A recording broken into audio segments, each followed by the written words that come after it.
Doctor Newton के पास Texas के एक बिजनेसमैन का केस आया जिसका एक बहुत बड़ा विशाल फर्म था। जब वो डॉक्टर न्यूटन के पास आया तो वो थोड़ा सा बेचैन लग रहा था। तो इस पर डॉक्टर न्यूटन ने उससे पूछा कि क्या वो हिप्नोटिज़म को लेकर डरा हुआ है। तो उसने का उत्तर था कि नहीं, मैं तो इस बात से ज़्यादा परेशान हूँ कि आप पता नहीं कौन कौन से राज का पर्दाफाश करेंगे। उस व्यक्ति का स्वभाव ऐसा था कि उसकी कंपनी में जो भी वर्कर उसके पास काम कर रहे थे उसे लगता था कि ये सारे के सारे निष्ठाहीन हैं और इन सब की डिमांडें बहुत ज़्यादा हैं, इन सब की शिकायतें बहुत ज़्यादा हैं और इस सब से बचने का एक ही तरीका है कि इन सबको नौकरी से निकाल दिया जाए। और इससे पहले वो 2 शादियाँ भी कर चुका था, लेकिन वो बहुत ज़्यादा शराब पीता था और शराब पीने के बाद बहुत ज़्यादा उपद्रव करता था। इस वजह से उसकी दोनों शादियाँ नाकामयाब हो गई थी। उसने शराब छोड़ने की भी कोशिशें की लेकिन वो नहीं छोड़ पाया। उसके मन में इस बात का भी दुख था कि जब वो कुछ दिनों का ही था तब उसकी माँ उसे चर्च की सीढ़ियों पर छोड़कर चली गई थी और उसका जो बचपन था, शुरुआती बचपन, वो एक अनाथ आश्रम में गुजरा। जब वो 3-4 वर्ष की आयु का था तब उसे उसके जो माता पिता हैं उन्होंने गोद लिया। इस बात को लेके एक अनकही सी नाराज़गी उसके मन में अपनी माता के प्रति थी जिसने उसे जन्म दिया, क्योंकि वो अपने जिन माता पिता ने उसे गोद लिया था उन्हें पसंद नहीं करता था। वो बहुत ज़्यादा सख्त थे, बहुत ज़्यादा अनुशासन प्रिय थे, हर वक्त बहुत ज़्यादा टोका टाकी करते थे। खासतौर पर उनकी माताजी, उनका व्यवहार इस तरह का था।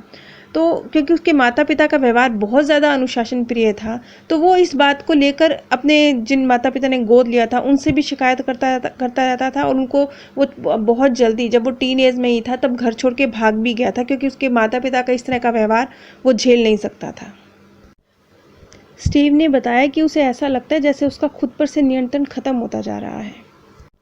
जब डॉक्टर न्यूटन द्वारा उसका पास्ट लाइफ रिग्रेशन किया गया तो सबसे पहले उसने अपने आप को, जब वो एक बहुत नन्हा सा बच्चा था और उसकी माँ उसे चर्च के गेट पर छोड़कर चली गई थी, उस वक्त की स्मृतियों में जब वो गया तब उसने पहली बार उसने अपनी माँ का, जिसने उसे पैदा किया था, उसका चेहरा देखा।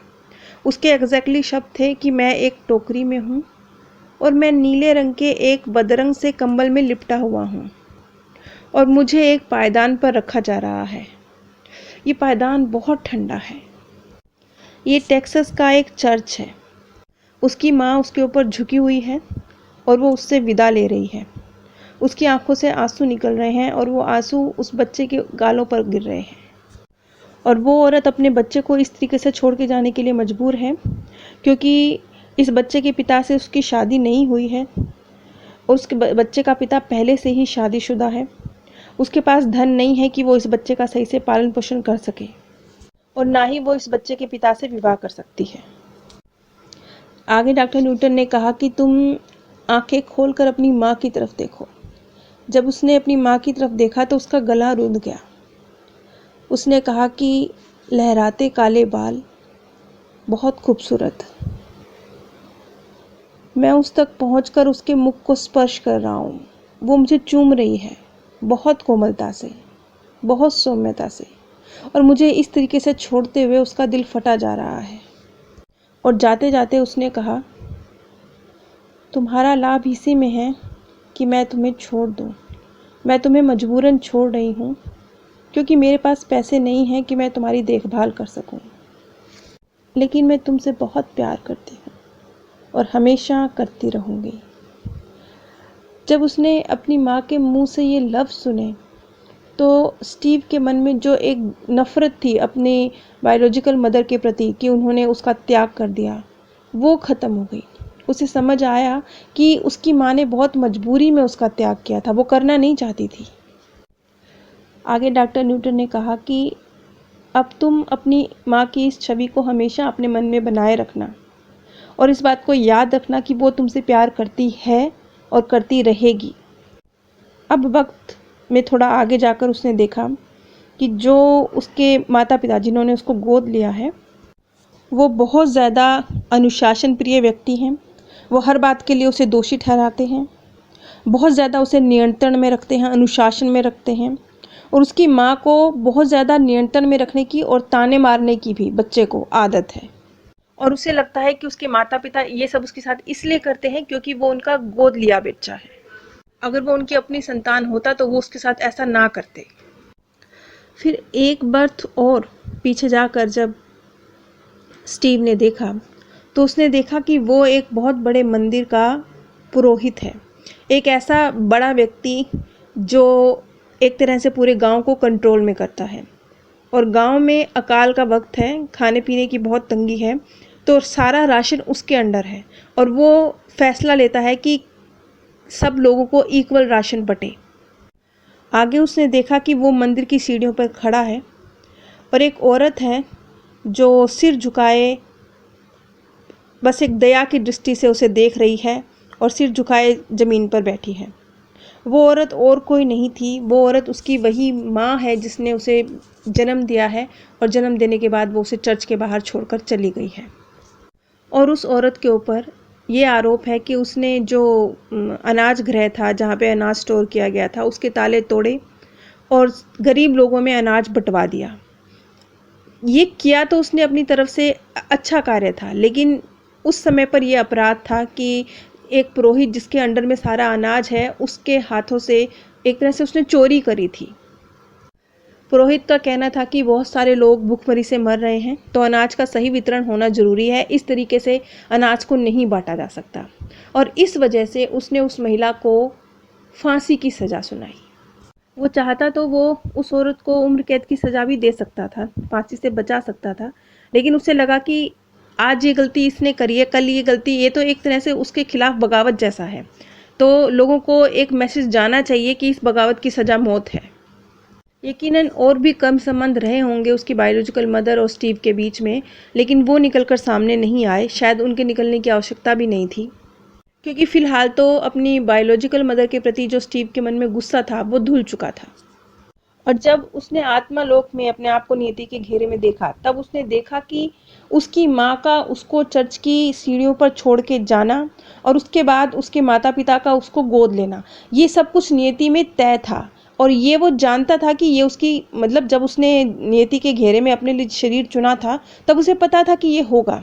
उसकी माँ उसे छोड़कर, बायोलॉजिकल मदर उसे छोड़ देगी और अन्य दो माता पिता उसके होंगे जो उसे अडॉप्ट करेंगे। लेकिन उसकी लाइफ लेसन कुछ इस तरीके के थे कि उस वक्त ये ही उसे सही लगा और उसने अपने लिए ऐसे ही शरीर का चुनाव कर लिया। लेकिन नियति के घेरे से बाहर आने के बाद उसने अपने आत्मिक ग्रुप के मेंबर्स से मुलाकात की।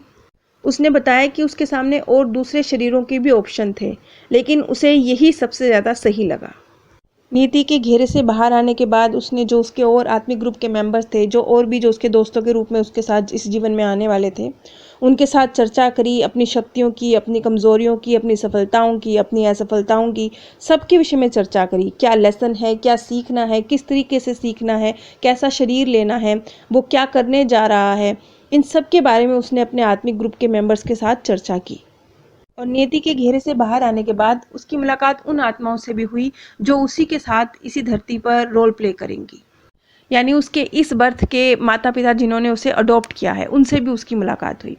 जब उनसे उसकी मुलाकात हुई, क्योंकि वो भी एक रोल प्ले करने वाली थी उसी के लाइफ में, तो उस पर उसका रिएक्शन कोई बहुत अच्छा नहीं था, क्योंकि उन दो आत्माओं का नाम, यहाँ पे उनका नाम टालू और केलिस बताया गया है, जो दो आत्माएं जो रोल प्ले करने वाली हैं उसके माता पिता का, जिन्होंने उसे अडॉप्ट किया है। उसके साथ वो पहले भी एक बर्थ में आ चुका है। उस बर्थ में वो उसके सास ससुर का रोल प्ले कर रहे थे। इस बर्थ में गोद लिए माता पिता हैं, लेकिन उस बर्थ में वो उसके सास ससुर का रोल प्ले कर रहे थे। और इस तरह के सास ससुर का रोल प्ले कर रहे थे जो बहुत ज़्यादा प्रभावशाली व्यक्ति हैं, और उनके जवाई से उन्हें कुछ शिकायत है कि वो उनकी बेटी के साथ बहुत अच्छा व्यवहार नहीं करता। इस तरह की कुछ सामान्य शिकायतें हैं और इस बात को लेकर वो अपने जवाई के साथ बहुत ज़्यादा कठोर हैं। इस तरह के सास ससुर का रोल वो पहले भी प्ले कर चुके थे स्टीव के साथ, और आज वो इस जीवन में वो उसके माता पिता का रोल प्ले कर रहे थे। जब टालू और कैलिस, यानी ये उसके माता पिता का रोल प्ले करने वाली आत्माएं, ये उसके सामने आई, तो उसका रिएक्शन था कि नहीं, ये, क्योंकि वो जानता था कि जो टालू है उसका नेचर इस तरीके का रहा है कि वो हमेशा अपने लिए बहुत ज़्यादा एक भावहीन और स्ट्रॉन्ग, बहुत ज़्यादा दृढ़ प्रतिज्ञा वाला, इस तरीके का रोल चुनता है। ये उसकी आदत है, पहले भी वो कई बर्थ में इसी तरह का रोल प्ले कर चुका है, वो इस बर्थ में भी इसी तरह का रोल प्ले करेगा, ऐसा उसे लगा और यही हुआ। उसने उसकी माँ का रोल प्ले किया है इस बर्थ में, और उसकी माँ का रोल वो किस तरीके से प्ले कर रहा है, वो वैसा ही है, बहुत ज़्यादा कंट्रोल करने वाला, अपने तरीके से दूसरे व्यक्ति को चलाने वाला, दूसरों को अपने अपने अनुशासन में रखने वाला, खुद किसी के अंडर में नहीं रहना, अपना स्वभाव आज़ाद है लेकिन दूसरे को मेरे हिसाब से चलना चाहिए, इस तरह का एक नेचर के साथ वो सोल हमेशा, कई पहले बर्थ भी उसने इस तरह के नेचर के साथ लिए, और ये बर्थ यानी जो उसकी माँ का रोल वो प्ले कर रही है, स्टीव की माँ का रोल, वो भी इसी तरह का रोल प्ले कर रही है। इसीलिए तो उसे शिकायत है कि वो उसके अडॉप्टेड माता पिता उसके साथ अच्छा व्यवहार नहीं करते। लेकिन यहाँ पर उसे पता चला कि यही तो उसकी सोल को सीखने की ज़रूरत है, उसकी सोल को एक अनुशासन सीखने की ही तो ज़रूरत है, क्योंकि उससे पहले भी वो बहुत ज़्यादा एक आज़ाद, ऐसा आज़ाद जीवन व्यतीत कर चुका है कि वो बिल्कुल कंट्रोल में ही नहीं रहा, उसने सही गलत का फैसले में ही समझदारी नहीं दिखाई। तो अब की बार उसे ज़रूरत थी कि वो किसी अन्य के कंट्रोल में भी रहे, इस तरह का एक जीवन चुनने की। इसलिए टालू और कैलिस उसके जीवन में एक स्ट्रॉन्ग माता पिता का रोल प्ले कर रहे हैं। और जो स्टीव है उसका नेचर इस तरह का है कि उसके सामने एक इस तरह के शरीर का ऑप्शन भी था जो बहुत सीधा, सरल और शांत, इस तरह का, लेकिन उसने अस्वीकार कर दिया इस तरह के रोल को करने के लिए, क्योंकि वो अपने आप को इस तरह के रोल के लिए परफेक्ट ही नहीं पाता था, बहुत सीधा, सरल और शांत। जबकि अगर वो टालू और कैलिस की संतान बन के का रोल प्ले कर रहा है, तो वो अगर शांत, सीधा, सरल होता तो शायद उसके रिश्ते अपने माता पिता के साथ अच्छे होते। लेकिन यही बनने के लिए तो वो, यही सीखने के लिए तो उसे ज़रूरत थी, उसकी सोल को यही तो सीखना था, सीधा, सरल और शांत होना। और उसकी सोल को ये सीखने की भी ज़रूरत थी कि दूसरे